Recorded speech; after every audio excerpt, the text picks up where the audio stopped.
Faut-il avoir peur de l'arrivée du Rassemblement national en France? Moi, je dirais qu'il faut plutôt avoir peur de tout programme politique dont la vision ne repose que sur l'espoir, sur les peurs suscitées auprès de la population qui ne peuvent pas démontrer de manière concrète ce dont ils avancent. Ça marche pour le Rassemblement national, mais ça marche également pour l'extrême gauche, tout comme ça marcherait tout à fait. C'est le même système, la même manière de gouverner que Narendra Modi en Inde, que Viktor Orban en Hongrie, que Vladimir Poutine en Russie, que euh, Assimi Goïta au Mali, avec ses deux compères poutistes qui sont ses voisins. Revenons sur le Rassemblement national. Par exemple, ils suscitent un grand espoir en disant que leur arrivée va assurer la sécurité en France. Alors on va se poser deux questions. La première, c'est de savoir quelles sont leurs compétences en sécurité pour dire que vu ce qu'ils ont déjà fait, on peut leur faire confiance. Et bah, la réponse est rien.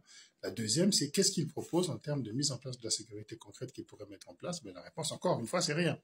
Parce que bah, tout ce qu'ils essaient de proposer, soit ça a déjà été essayé, soit c'est impossible sur la Constitution française, soit c'est impossible parce que ça sera retoqué par le Conseil d'État, par le Conseil constitutionnel, etc.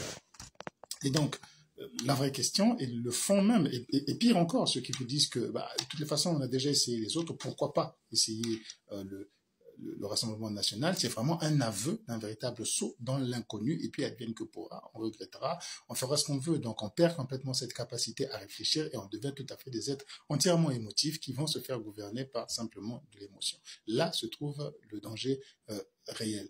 Il faut se prémunir de tout ça, il faut se prémunir de cela, parce qu'en fait, les gens ne vont pas voter le Rassemblement national parce qu'ils croient en leur théorie sur la fin sur le retrait du système des retraites. Ils sont bien conscients que c'est pas cela qui les motive en premier. Donc, c'est pas parce que le Rassemblement national ne va pas revenir sur tel ou tel loi ou va abolir tel autre, mais c'est parce qu'ils croient en ce jet, en ce saut dans l'inconnu, ou peut-être que, bah, en cassant un peu tout, les choses vont revenir. Finalement, c'est un peu ce qu'a fait Emmanuel Macron en dissolvant l'Assemblée nationale sans un véritable projet, sans une stratégie claire qui n'est même pas partagée par l'ensemble des leaders de son camp. Hein.